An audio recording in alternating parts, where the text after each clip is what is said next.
All right, welcome to The Explainer. Today, we are diving deep into a legal tool that is, honestly, fundamental to our entire justice system, the subpoena.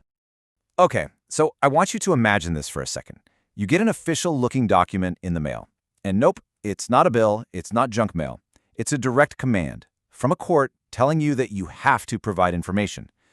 So what on earth is this thing? And what does it actually mean for you? All right, so let's get right down to it. What exactly is a subpoena?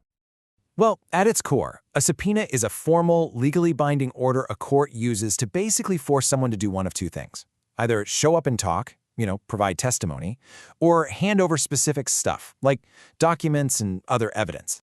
And this is absolutely crucial to get. This isn't a request. It's not the court asking for your help. It is a legal command, and it's backed by the full weight and authority of the court. I mean, the name itself comes from Latin for under penalty, which, that tells you everything you need to know about how seriously they take this. Okay, so what can this command actually ask you to do? Well, subpoenas basically come in two main flavors. And you can see the breakdown right here. On one side, you've got the court demanding your testimony. That means you physically have to show up in person and speak under oath. On the other side, it can demand evidence. This is where they're telling you to produce documents, files, or, other physical items. And get this, sometimes a single subpoena can demand both. So how does one of these legal orders actually find its way to your doorstep? It's not like they just drop it in the mail with the rest of your letters, no. It's a very specific, very formal process.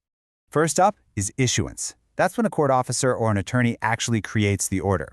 Then you've got jurisdiction. They have to double-check that the court even has legal authority over you in the first place. Next, and this is the critical part, is the service. The document has to be formally delivered, and a lot of the time that means in person, for it to even be valid. And once that's done, boom, you have official notice. The legal obligation to respond is now officially on your shoulders.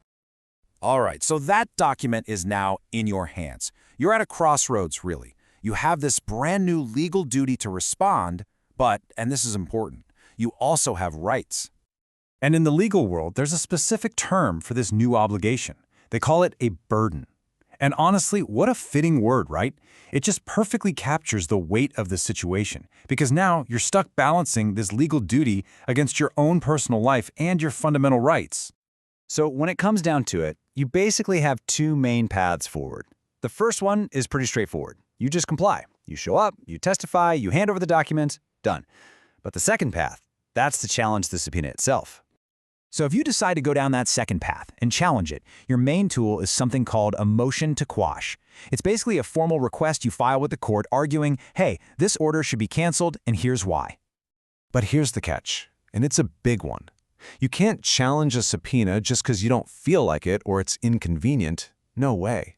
You need a valid legal argument. For instance, you could argue that the request is way too broad, that it's asking for information that's totally irrelevant, or maybe that it's asking for something that's legally protected.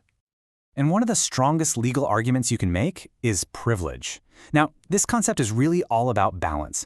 The law recognizes that some relationships, like the one with your lawyer, your doctor, or even your spouse, are so fundamentally confidential that it creates a legal shield to protect them from being forced to testify.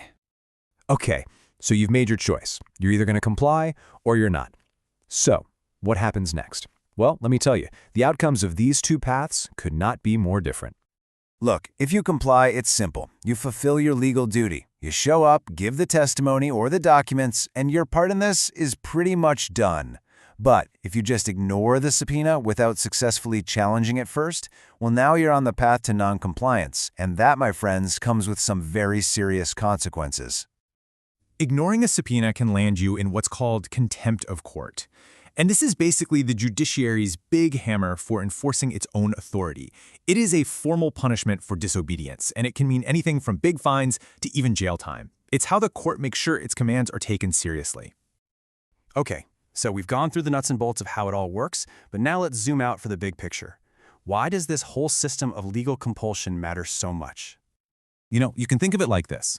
A court has all this abstract authority, right? But it needs concrete information to actually make decisions. Subpoenas, they are the machinery that literally turns that authority into the cold, hard evidence needed for justice to even have a chance. This really shows just how vital the subpoena is. I mean, it's so much more than just forcing people to talk. This is the system that takes a court's abstract power and turns it into real-world action. It's this constant, delicate balancing act between the government's need for information and our rights as individuals. And at the end of the day, this process is what ensures legal decisions are actually based on facts, which is, the very bedrock of a fair judicial process. There's a key phrase from our source material that just sums this up perfectly. A subpoena is a structured instrument of judicial compulsion. See, it's not just some arbitrary power. It's a very carefully designed tool that holds up the entire process of legal decision-making.